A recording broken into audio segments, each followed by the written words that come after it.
Metaphor Refantazio is an amazing game blending aspects of Atlus's greatest franchises into one big package and then some. As a result, there's bound to be some things you don't know about or have maybe overlooked, and this video is going to go over 8 large tips that will help you a lot in your journey to take the throne. If you enjoy this video, please drop a like and a subscribe, and let's get into the first tip. No wasting time here. The first and most important tip I can give you is how to have basically infinite MP while you dungeon crawl. To take advantage of this, make sure you have the mage class equipped onto your protagonist. The passive ability for the mage archetype is magic recovery, which restores a small sum of MP on kill. The important part about this ability though, is that this applies even when you kill weak enemies in the overworld. Take the very first dungeon for example, where you're going to be struggling the most for MP in the whole game most likely. Right near the start are some dogs you can kill without going into the main battle system, and once you kill them, everyone in the party will receive 1 MP. There are several of the enemies around, so it won't take as long as you think. You can get to a safe room, return to the area, and rinse and repeat until you've gotten the amount of MP you require. This will make getting the dungeons done in one day much more viable. This second tip goes alongside the first one, but this is most likely the most useful and important tip you can have in the entire game.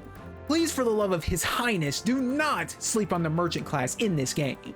Not only does it just have really useful skills if you opt for a physical build, but the money farming you can do with this archetype is absolutely absurd. You can easily get upwards of 10,000 money per minute if you optimize things even a little bit, but even if you don't, you're still going to be swimming in dough. This works basically the exact same way as the mage MP farm, but just for the sake of not giving you repetitive information, let me give you some advice on how to maximize your grind for the purposes of getting both money and mag. You've got a couple of options. The first is to reuse the same method as the mage strat, but you can also abuse the areas that have respawning enemies through the trance crystals. These things here. The best area to use the mage one is either near the beginning of a dungeon or at a safe room that's near a group of enemies.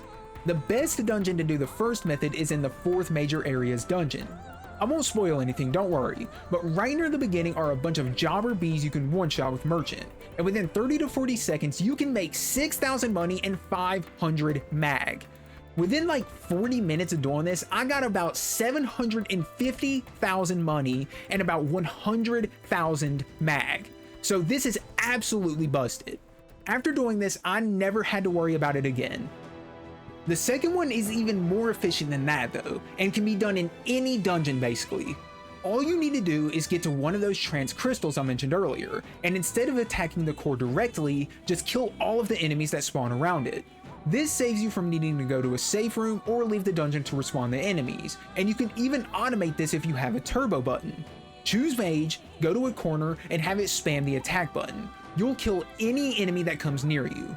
With this strat in mind, you'll never struggle for money and mag again, and you can do it at any point in the game you want. Thank me later. Tip 3 shifts away from the combat and dungeon crawling aspect to the overworld bonds you create with your followers. My Persona enjoyers out there will be well familiar with this one. In between the dungeon crawling and main story sections of Metaphor, you're going to be spending your time doing requests, bonds, raising your royal virtues, and much more. The key to success in maximizing your enjoyment of this game is seeing as much of this as you possibly can, but how exactly do you go about doing it? Here are my key tips for maximizing your time management. Never spend more than 1 day in a dungeon. Be fully prepared to complete everything you need to in 1 day since dungeons take both your day and night time. Prioritize your bonds, especially your party members. They give you amazing abilities in all regards, and the party members are important because some ranks require you to be on the gauntlet runner to raise them, so while you're traveling to a dungeon, you can kill 2 birds with 1 stone. Do not enter a dungeon the second it becomes available unless there's nothing else important for you to do. Like I said, focus on your bonds first and foremost. The final main thing I recommend is to try and level up your royal virtues equally. Some bonds require you to have a certain level of any given royal virtue, so if you're super far behind on one of them, then it will waste a lot of time in the long run. Patience is a virtue, as they say. A royal virtue in this case. Oh brother, this guy stinks! Okay, my fault. I'll stop with the bad jokes. But if you keep these tips in mind, then you should be able to experience most of, if not all of the content this game has to offer by the end of it. If you need to spend extra time in a dungeon for whatever reason, then don't feel bad about it. Just do your best to get it done as efficiently as possible, and you'll be okay. I believe in you.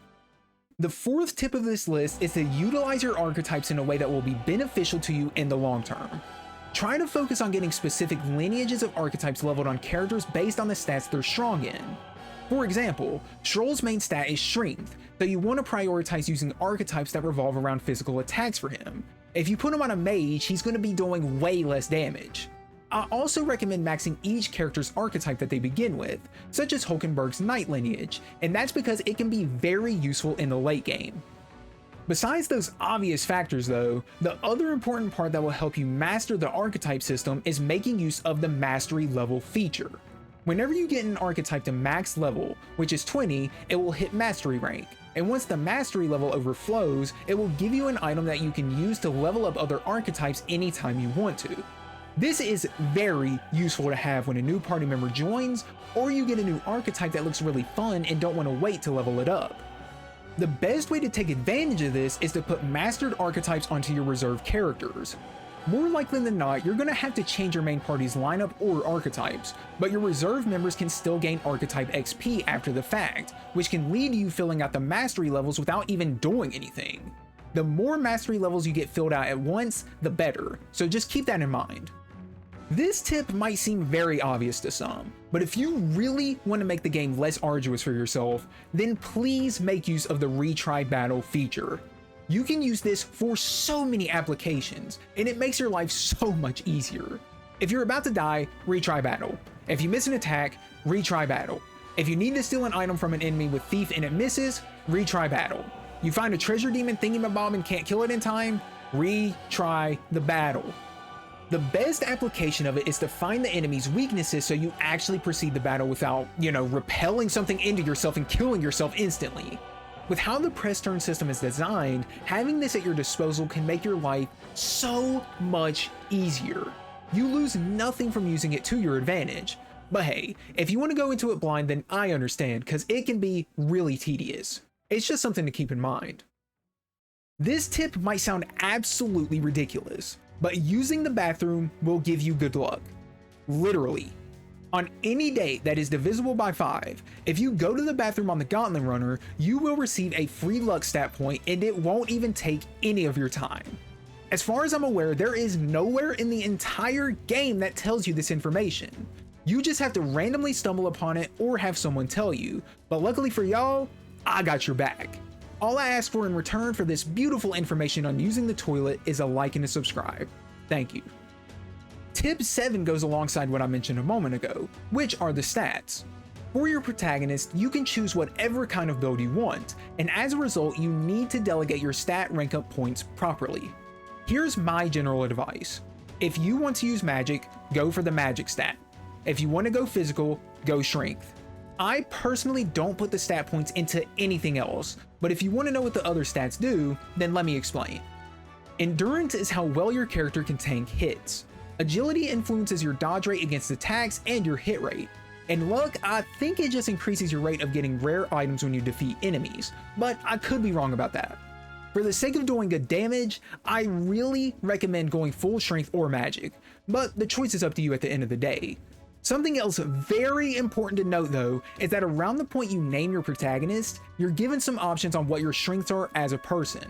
What you choose here determines your stat path. If you choose you're stronger than you look, you get more strength stat points, for example, so make sure you properly choose what options fit the build you want to go for. Other than that, a lot of the stat points you get come from the archetypes themselves, so go wild, my friend. Here are a bunch of smaller tips that we can end off on since they aren't big enough to be their own tip. Phase Sight and Metaphor is a mechanic they teach you at the very start, but not exactly what it can be used for other than seeing the level of the enemy you scan with it. You can use it for a lot more than that. You can use it to find crawl spaces in dungeons, see if a treasure chest has a mimic or not, see if an object is breakable, and you can also use it in the overworld to highlight things of interest, such as NPCs you can speak to. If you're in a dungeon and want to engage in overworld combat, make use of the lock-on feature. I have talked to people who are near the end of the game and they did not know that you could lock onto the enemies, so if you don't know about it, don't feel bad. If you press the following buttons on screen depending on your platform, you can lock onto an enemy, which will keep your camera and attacks directed toward them.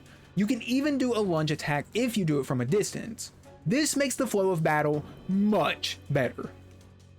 This one is kind of personal for me. Do not forget to use the formation system in battle.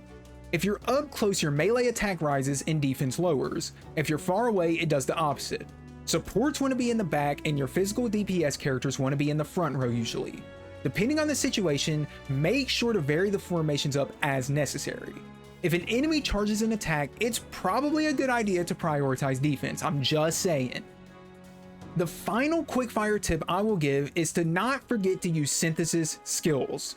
It seems obvious, but if you aren't used to the system, it can be kinda easy to forget about them. They're some of the best skills in the entire game, so make sure you've got access to the best ones for your archetypes and play around with them accordingly. It's what makes the combat so good. With that last one done, that's going to wrap up these core tips for Metaphor Refantazio I think you absolutely need. I try to keep this concise and straight to the important things that will help you the most, but if you have any questions regarding these tips or things you can do better than what I've described, then definitely let me know with a comment and I will get back to you. Feel free to like and sub as well, I'd appreciate it a lot, and you can have a free cookie on your way out. Here you go, homie. It's been your boy Yandere Gogeta, and I will see you in the next video. Peace out everybody, and have a great day.